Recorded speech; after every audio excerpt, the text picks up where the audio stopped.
충남 아산의 맹시행단. 고려시대 지어진 전형적인 한옥으로 우리나라에서 현존하는 가장 오래된 민가의 살림집이다. 아궁이에 불을 떼서 구두를 데우는 따뜻한 온돌과 나무 판자를 깔아 속을 비운 시원한 대청마루의 조합은 사계절이 뚜렷한 한국의 독특한 가옥 구조이기도 하다. 북쪽 지방에 추운 지방에서 난방을 하기 위해 발전한 게 구들이거든요. 근데 이제 한옥이라는 부분이 뭐냐면 남쪽 지방의 마루 문화와 구들이 한 가옥 내에 설치됨으로 해서 한옥이라는 게 완성이 됐어요. 마루와 대청의 결합은 동양의 다른 건축물과 확실히 구분짓는 요소이기도 하다. 특히 맹시행단은 수백 년 세월 따라 여러 번 고쳐지어진 탓에 한옥의 변천을 살필 수 있는 중요한 문화재다.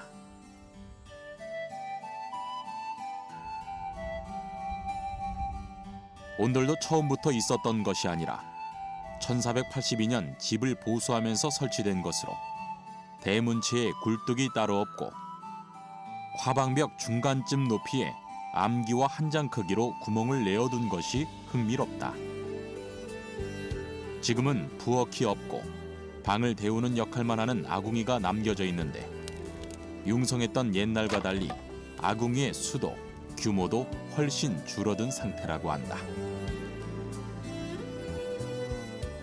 아궁이 3개였었지. 예, 아궁이. 3개였어요. 지금은 하나를 그냥 저렇게 만들어 놓은 거지. 고래가 4골이었어, 4골.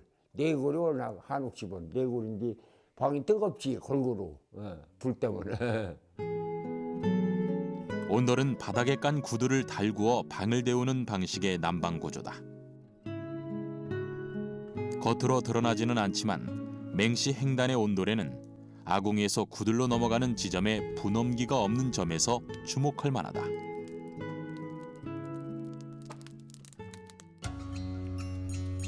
보편적으로 많이 쓰이는 전통 온돌의 구조를 살펴보자. 아궁이에서 불을 떼면 열기가 분엄기를 넘어 구들 전체에 전달된 후 열기가 빨리 빠져나가는 것을 막는 개자리를 지나 연기를 배출하는 굴뚝으로 이어지게 된다.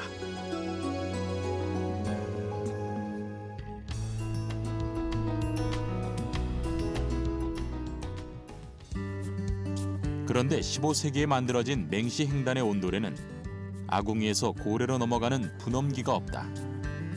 이는 구조적으로 단순할 수밖에 없었던 초창기 온돌의 형태로 조선 초기에도 지금과 같은 구조의 온돌이 보편화되지 않았음을 추측하게 한다.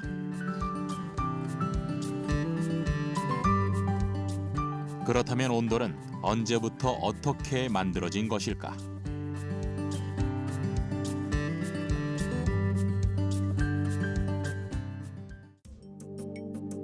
초창기 주거 형태는 움집이었다.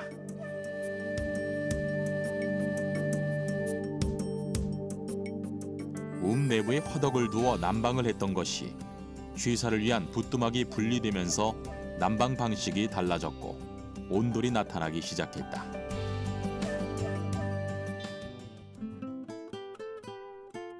세계적으로 로마를 비롯한 북유럽의 추운 지방을 중심으로 온돌과 비슷한 형태의 난방 방식이 발달해왔다. 그중 동북아시아에서는 중국의 만주 지역과 시베리아 연해주 지방을 중심으로 그 흔적들이 나타나고 있다.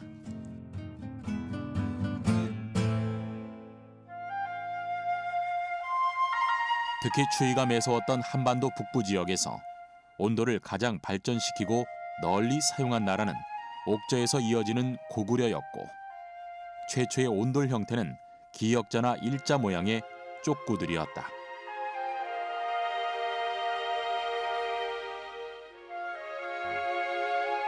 중국 구당서의 동의전을 보면 겨울에는 모두 기다란 구두를 만들고 그 아래에서 불을 태워 따뜻한 열기로 난방을 한다 하여 고구려의 온돌 문화가 있었음을 보여주고 있다. 고구려의 무덤 벽화에도 구들이 나타나 있다. 온돌이 일부분이라 신발을 신는 입식 생활에 의자와 탁자를 사용하고 커튼과 같은 휘장을 사용해 바람을 막았다. 두 여인이 각각 부뚜막에서 음식을 만들고 아궁이에서 불을 지피는 그림에선 아궁이의 불길이 구들을 따라 굴뚝으로 빠지는 것을 볼 수 있다. 또한 당시 상류계층에서는 철제 화로와 같은 별도의 설비를 두었던 것으로 보인다. 그러나 어디까지 지금과 같은 형태를 갖추지 못한 부분 난방이었다. 방 안 전체를 때우는 그 전체 난방인 온돌로 바뀌게 되는 것은 대략 한 고려 시대 후기 정도로 보입니다. 그 최자의 보안집에 보면 한 13세기 초 무렵에 평안북도 고성 지역에서 방 안 전체에 온돌을 했다는 그런 기록들이 보이고 있고요. 고려시대 문신인 최자의 보안집에는 다음과 같은 구절이 보인다. 수행자가 추운 겨울에 방 안 구들이 앉아 조금도 추워하는 기색이 없었다. 사람들이 그가 얼어 죽을까 걱정해 시동을 시켜 급히 나무를 떼서 방을 데웠는데 수행자가 방을 나와 돌을 주워다 아궁이를 메우고 틈을 막아버리고 처음처럼 방을 데우려 하지 않았다. 조선 태조 이성계가 자주 머물렀다는 양주 회암사지에서는 우리나라 최대의 구들이 발굴되기도 했다. 발굴에서 드러난 54동의 건물 중 70% 정도가 구들을 놓았다. 승려들의 참선방이었던 서승당지를 보면 특이하게 E자형의 구들도 보인다. 그러나 온돌이 일반 민가에까지 널리 보급된 것은 아니었고 일부 관청이나 부잣집에서만 사용했다. 그리고 다음 기록이 주목된다. 선주의 나인들이 모두 말하기를 사대부집 종들도 온돌에 거처하는데 나인으로서 마룻방에 거처해서야 되겠는가. 하므로 이로부터 대궐에 온돌이 많아졌다. 17세기 비로소 온돌이 일반화된 것이다. 17세기 들어와서 임진왜란을 겪으면서 마침 그 우리나라가 그때 소빙기 시대에 접어듭니다. 기온이 무척 많이 떨어져서 사람들이 추위를 이기고자 이제 온돌을 서서히 이제 많이 사용하게 되는데 구들 놓는 방법부터 개선이 되기 시작하면서 이제 사대부를 중심으로 퍼졌고 그래서 궁궐에서도 17세기에 들어와서는 이제 궁녀들 방까지도 이제 온돌을 바뀌게 됩니다. 17세기 말부터 가옥의 중심이 된 온돌. 특히 궁궐의 온돌은 뛰어난 기술의 독특한 구조를 보여준다. 왕비의 생활 공간인 교태전을 보면 온돌방 밑을 통과한 연기가 후원에 있는 아미산 굴뚝으로 연결돼 있다. 온돌의 기능뿐 아니라 십장생과 같은 부귀 영화를 기원하는 여러 무늬를 새겨 넣어 아름다운 조형 장식물의 역할까지도 하고 있다.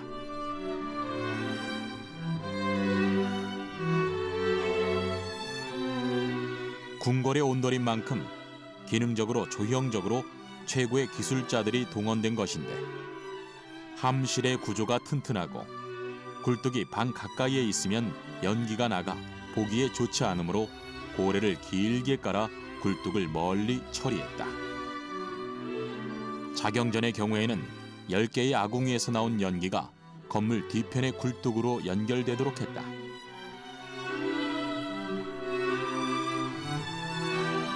마치 집처럼 석가래와 지붕을 얹은 건물 위에 작은 굴뚝들을 만들어 연기가 나오도록 한 것이다.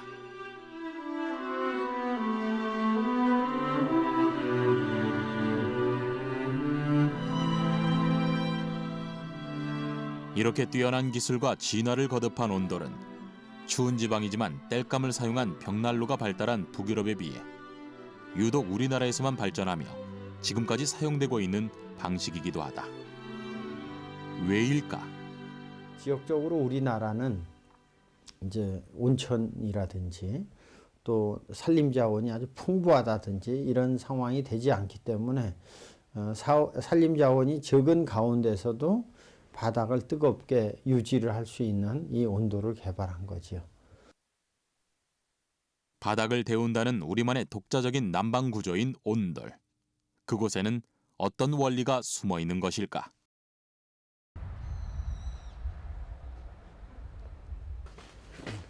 자, 제작진은 김준봉 교수의 도움을 받아 온돌의 구조를 좀 더 세밀하게 살펴보기로 했다.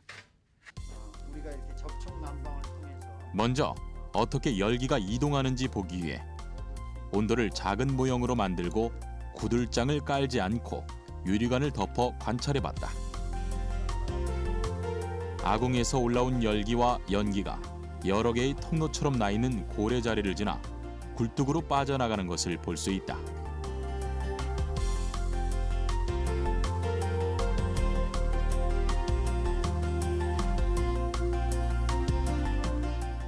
불을 떼는 곳과 불이 나가는 곳의 높이가 요건 거의 같은 높이로 돼 있는데 요 기술이 바로 서양 사람들이 흉내를 못 내던 기술이죠. 그래서 아궁이와 굴뚝은 항상 굴뚝은 높고 아궁이는 낮아야 되는데 아궁이와 굴뚝을 같은 높이로 해서 불이 뜨거워진 불이 절대 나가지 않게 이제 만들어 놓은 형태라고 볼 수 있습니다. 열기를 가두는 것은 기술적으로 어떻게 가능한 것일까?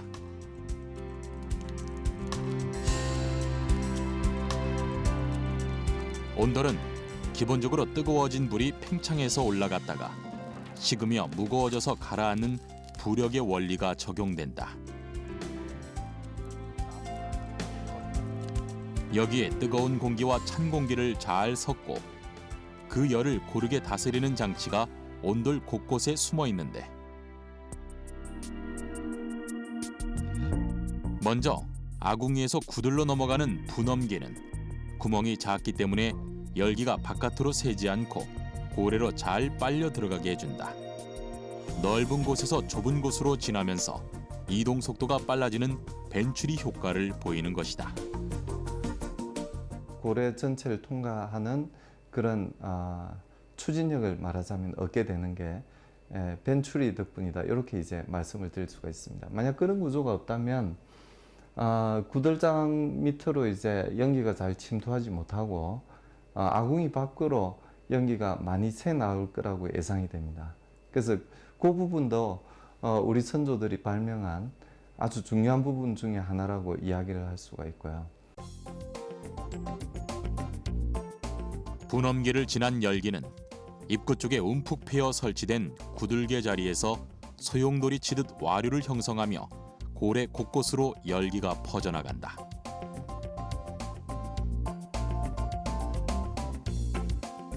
고래가 끝나는 출구 쪽에도 개자리를 만들어 고래를 통과한 공기가 여기서 다시 모아져서 열기는 남고 연기만 굴뚝으로 내보내는 역할을 하게 했다.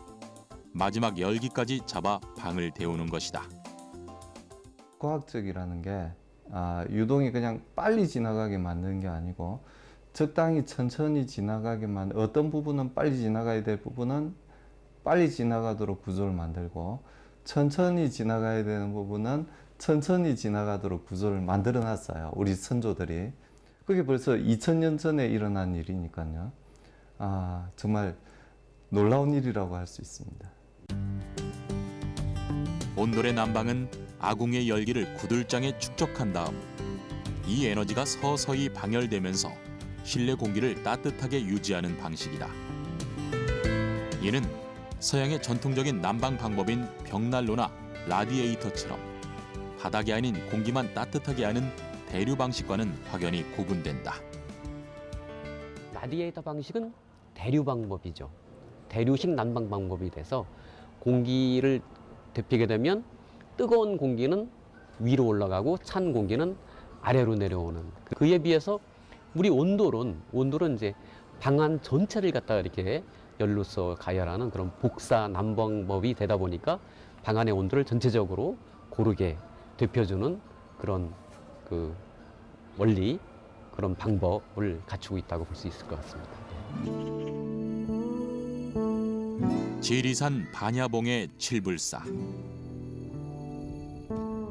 여기에는 고래 온돌의 꽃이라고 할 수 있는 아짜방이 있다. 한번 불을 떼면 석 달 열을 온기를 보존한다는 전설의 구들이다. 아짜방은 승려들이 참선을 하는 방으로 방바닥의 모양이 아자 형태여서 붙여진 이름이다. 안쪽 십자 부분은 한 단 낮게 꾸미고 내 귀는 높게 만들어 앉았을 때 발바닥이 편안하고 여유롭게 바닥에 닿게 된다. 일반적인 일자형이 아닌 격자형이다. 지금은 일반 부뚜막 아궁이처럼 개조되었지만 원래는 불을 떼는 곳에 지금보다 훨씬 큰 함실 아궁이를 두어 불길이 부채살 모양으로 들어가 남북으로 놓인 고래를 통하여 북쪽 벽 바깥 가운데에 있는 굴뚝으로 연기를 내보내도록 했다. 현재 굴뚝에는 노쇠판이 있어 처음 불을 뗄 때는 연기가 빠져나가게 열어놓고 불을 다 뗀 다음에는 완전히 열을 가둬놓아 열이 빠져나가지 못하게 하고 있다.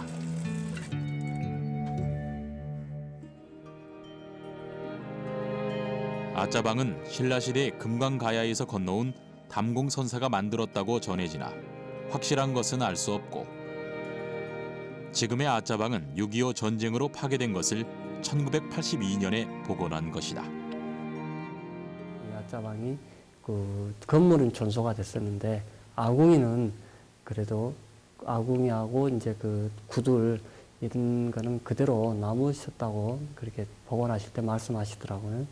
구조는 이제 제가 그 48년 이전에 사셨던 그 노스님 한 분이 계셨는데 그때 한번 같이 이제 모시고 한번 산 적이 있었는데 그 뭐랄까 방 구조라든가 이런 것들은 비슷하다고 이렇게 말씀하시더라고요. 1984년 발견된 사찰 소장 문서에 의하면 한 번도 아짜방 구들을 뜯어 고치는 일이 없었다고 한다. 여러 번 건물이 불탔어도 구들만은 그대로 유지되었던 것이다. 그런데 실제 100일 동안이나 온기가 유지됐던 것일까? 사실이었다면 어떻게 가능했을까? 함실을 그래서 크게 사람 키보다 높게 만들고 크게 만들고 깊게 만들어서 거기다 이제 겨라든지 나무라든지 이런 거 쌓아두고 불을 떼면 거기에 이제 불이 붙으면 이제 발화 온도는 충분히 있게 되고 나무가 충분히 많으면 이제 재료가 계속 타게 되고 그다음 이제 산소가 문제거든요. 산소는 이제 조절하는 거예요. 오랜 시간 온기를 유지할 수 있었던 첫 번째 비결은 불을 다스리는 기술이었다. 과거에는 한 사람이 넉넉히 들어갈 수 있을 정도로 함실 아궁이가 크고 깊었다고 한다.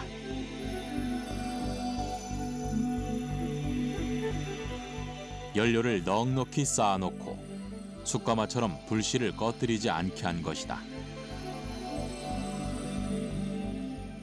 제가 수리할 때 이제 그 함실장이 꺼져서 들어가 봤는데 들어가면 함실에 이렇게 앉아도 머리가 닿지 않고 이 정도 높이가 돼서 상당히 큰 구들이다 이렇게 볼 수가 있어요. 그냥 한 400kg 장작이 들어가는 거니까 거의 0.5톤 가까운 장작이니까 그게 들어가고 불이 떼지고 그 다음에 이제 불문이 있어서 이제 일정하게 산소를 공급해 주니까 충분히 뭐 한 달 이상 아마 타지 않았을까 싶고.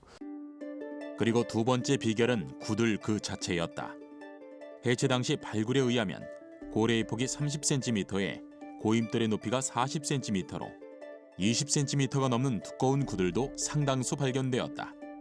두꺼운 구들을 데워지는데도 식히는데도 오랜 시간이 걸렸으니 배기를 좋게 데우는 최고의 기술이 적용된 것이다. 누구도 이렇게 짓지를 못하시는 것 같더라고요. 그 구조의 어려움이랄까 이런 것 때문에. 그래서 그 지어놓을 당시에 당나라까지 이게 그 소문이 났다 하더라고요. 이게 굉장히 특이한 그 방이 있다는 거를. 그래서 이제 이러한 이제 그 연유로 해서 이제 그 금강산에 마하연 선원과 지리산에 이 그 칠불사가 그때 당시에는 아주 그 유명한 그런 선원이고 사찰이었거든요. 온돌은 일찍이 한국을 찾은 외국인들에 의해 그 독특하고도 과학적인 난방법으로 강한 인상을 남기며 해외에 여러 번 소개되었다. 1883년 미국의 퍼시벌 로웰이 쓴 조선 조용한 아침의 나라에서도 온도를 기록하고 있다. 온돌은 겨울철 방안을 따뜻하게 하는 일종의 화로 역할을 한다. 불을 떼면 열기가 마치 벌집처럼 돼 있는 미로를 따라 방바닥에 넓게 퍼진다. 아이디어가 뛰어나다. 벌집처럼 돼 있는 미로는 고래를 뜻하는 것으로 온돌 제작에서 중요한 부분이 고래 구들이다. 구들 바닥을 다지고 아궁이와 굴뚝의 자리를 잡고 나면 가장 먼저 아궁이 함실 앞에 구들개 자리와 고래턱인 분엄기를 만든다. 돌과 진흙 또는 시멘트 블록을 쌓아 두둑을 만드는 방법으로 각 고래길로 넘어가는 분엄기는 중앙을 좁게 하고 가장자리로 갈수록 넓게 해 불길을 조절하도록 한다. 굴뚝 쪽에서 불을 당겨주니까 복판 쪽이 제일 뜨십니다. 그래서 복판 쪽을 뜨시니까 가 쪽은 추겁고 하니까 가 쪽을 뜨시게 하려면 복판 쪽으로 불을 적게 가게 해야 되겠죠. 개자리가 만들어지면 고래 바닥을 평평하게 고른 후 먹줄에 실을 맞추어 고래 뚝을 쌓는다. 구들 바닥에 진흙 갠 것을 넣고 네모 반듯하게 블록을 쌓으면서 뚝과 바닥을 잘 건조시킨다.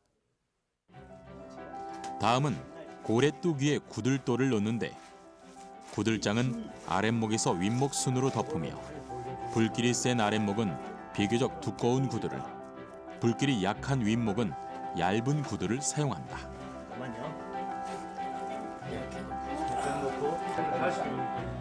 구들장끼리 최대한 밀착시키고 틈이 나는 곳은 작은 돌멩이나 흙으로 채워나가는 새침을 한다. 여기는 새침을 하게 떡 조금만 하면 돼요. 너무 많이 하면 안 되니까. 구들을 깔고 고래 개자리와 굴뚝 개자리까지 갖추고 나면 기본 윤곽이 드러나고 이후 마감을 하고 아궁이와 굴뚝을 세우면 완성된다. 보통 온돌 기술은 각각의 규격화된 크기보다는 방이 놓이는 지리적 조건과 아궁이와 굴뚝의 위치, 그리고 오랜 세월 쌓아온 경험에 의해 좌우된다. 그 중에서도 최고의 기술력을 요하는 것이 역시 열기를 조절하는 개자리 설치다. 빨리 떨어지니까 여기서 또 들어오는 거예요. 그러면서 개자리 나가기 전에 여기서 막았던 것처럼 이쪽에도 막아주는 거예요. 그래서 그래야만 방이 골고루 뜨십니다. 그러니까 구들에는 요거 막아주는 거, 이쪽에 앞뒤에 막아주는 거, 그게 이제 제일 중요하다고 볼 수 있어요. 같은 방임에도 구들의 두께를 달리했고 세부적인 여러 장치들을 두어 난방의 기술을 발전시켜온 온돌. 방을 골고루 데우기 위한 또 하나의 요소가 고래의 종류가 다양하다는 점이다. 고래에는 서민들이 많이 쓰는 것으로 불길이 이리저리 들어가도록 괸돌을 흩어서 놓은 허튼 고래와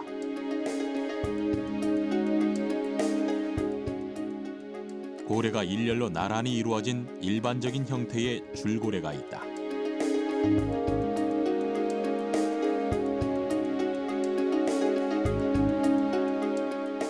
또한 고임돌과 고래가 휘어졌거나 기역으로 이루어진 구분고래와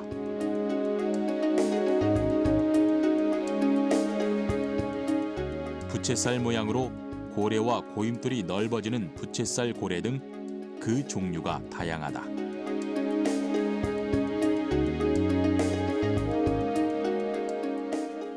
건축 양식에 따라서 한옥의 구조에 따라서 그리고 크기에 따라서 선택할 수 있는 고래들이 있죠. 고래를 어떻게 설치하냐에 따라서 온도 분포가 달라지게 됩니다. 그러니까 방바닥에서의 온도 분포가 달라지게 되는데요. 고래의 형태에 따른 차이점을 살펴보기 위해 줄고래를 비롯해 아궁이 옆에 굴뚝을 세워 고래가 되돌아오게 한 되돈고래, 그리고 굽은 고래와 허튼 고래를 비교해 보았다.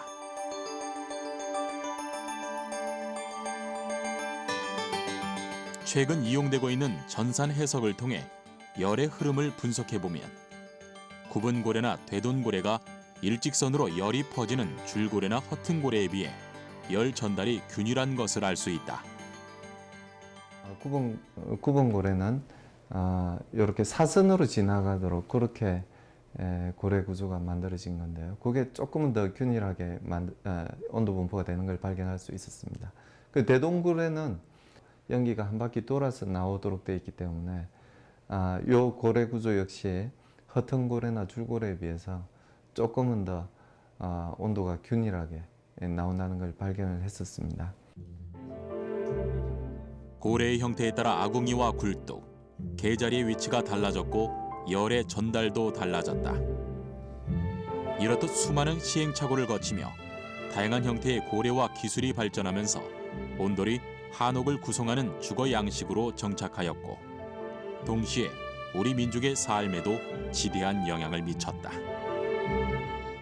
온돌 문화는 우리 민족에 지대한 영향을 끼쳤죠. 뭐냐면 우리 민족이 지금 좌식 문화인데 대부분 이제 앞바다리 뭐 이렇게 불러지는 우리 방바닥에 이제 앉는 건데 그거는 왜 그런 문화가 발생이 됐냐면 우리가 이제 아궁이가 구두를 놓음으로 해서 바닥이 따뜻하니까 자꾸만 바닥으로 내려앉는.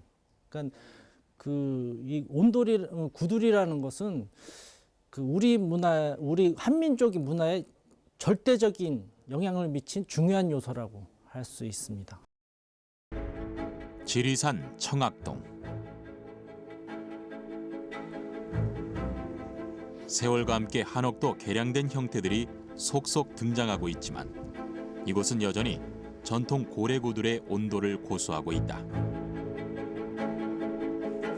별다른 연료 없이 주변에서 쉽게 구할 수 있는 땔감을 이용해 불을 떼면 그 열기가 하루 정도는 거뜬하다고 한다.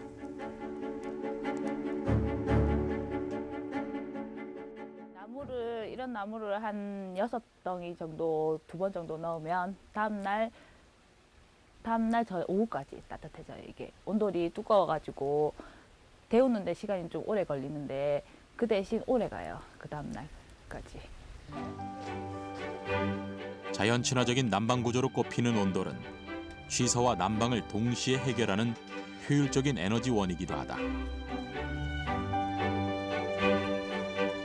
밥을 짓기 위해 아궁이에 불을 떼면 부뚜막에 가마솥을 데우고 남은 열기가 연기로 전달되어 방바닥 구들에 저장돼 방 기온을 유지시켜준다.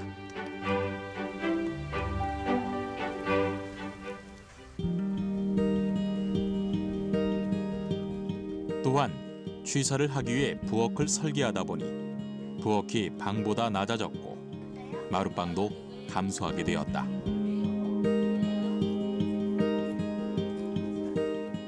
가족이 온돌을 중심으로 한자리에 모이면서 우리만의 독특한 안방 문화도 발달했다.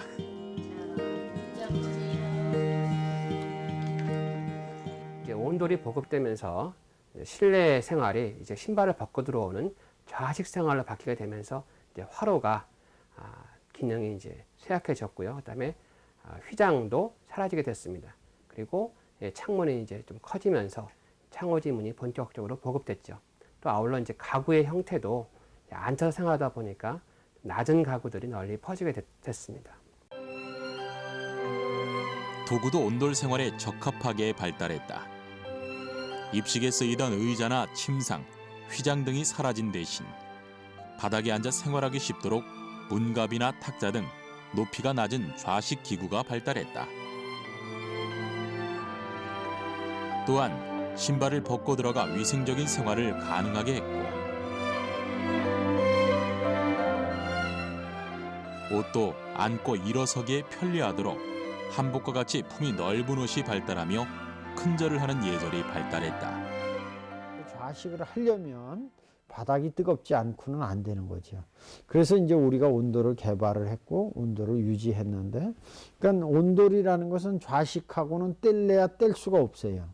그래서 온돌은 좌식을 유지하기 위한 그 필수적인 그 난방 방법이다 이렇게 생각할 수 있습니다. 온돌은 건강에도 적합한 난방 방식으로 꼽힌다. 연기와 재가 분리된 구조로 유해 물질이 없고 실내 온도도 적당하다. 보통 인체에 가장 쾌적한 평균 실내 온도는 15도에서 18도 정도다. 바닥은 따뜻하고 공기는 쾌적한 온돌이 가장 적합한 것인데, 일찍이 우리 민족은 아플 때면 절절 끓는 구들 위에서 몸조리를 하곤 했다. 방이 따뜻하니까 우선 아기를 낳고 나면 몸을 따뜻하게 해야 되잖아요. 근데 애기 너무 따뜻하다 보니까 허리도 찢어지고 몸이 많이 좋아진 것 같아요. 예부터 온돌의 효능은 익히 알려져 왔다. 구황 차려를 보면 뜨끈한 구들방은 병을 치료하는 데 아주 요긴한 시설이다 하였고, 조선왕조실록에 보면 부모의 분묘를 지키는 데 있어 온돌에 자기하여 병이 들지 않게 하고 등 질병과 온돌에 관한 기록이 자주 등장한다.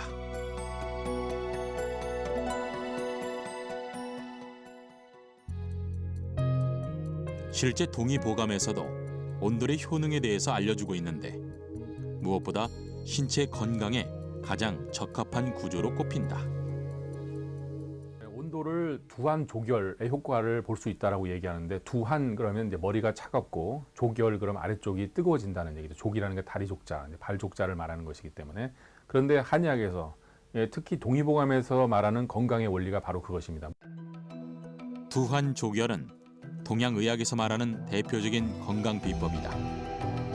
상체가 차갑고 하체를 따뜻하게 해 신체의 건강을 유지하고 기운을 아래쪽으로 내려 화를 다스리는 적합한 방법으로 꼽히는데, 온돌이야말로 아래쪽을 따뜻하게 해서 기운을 내려주는 자연스러운 구조인 것이다. 이렇듯 온돌은 건강뿐 아니라 의식주 생활 전반에 영향을 미친 우리 민족의 근간으로 자리해왔다. 무엇보다도 우리가 이제 오랜 경험을 통해서 우리 인체의 건강을 계속 다스리려고 노력을 하지 않습니까? 근데 이 온돌이야말로 사실 인체의 어떤 구조나 인체가 돌아가는 시스템이나 그 다음에 어떤 이런 물리적인 어떤 그런 여러 가지 메커니즘 이런 것을 고려해 봤을 때 너무나 과학적이고 정말 체계적인 이런 어찌 보면 건강 관리를 위한 구조가 아닌가 생각이 됩니다. 온돌은 세계 최고의 최대 그리고 가장 그 미래를 지향하는 과학입니다. 온돌은 바로 우리 민족의 모태이고 우리 민족을 생성케 한 근원이기 때문에 이 온돌의 선조들의 기술과 선조들의 얼을 우리가 전수하고 발전시켜야 할 것입니다. 추위를 나기 위해 북쪽 지방에서 생겨난 온돌은 자연 환경을 극복하기 위한 생존 방식이자 우리 민족의 생활 방식을 바꾼 주거 혁명이었다.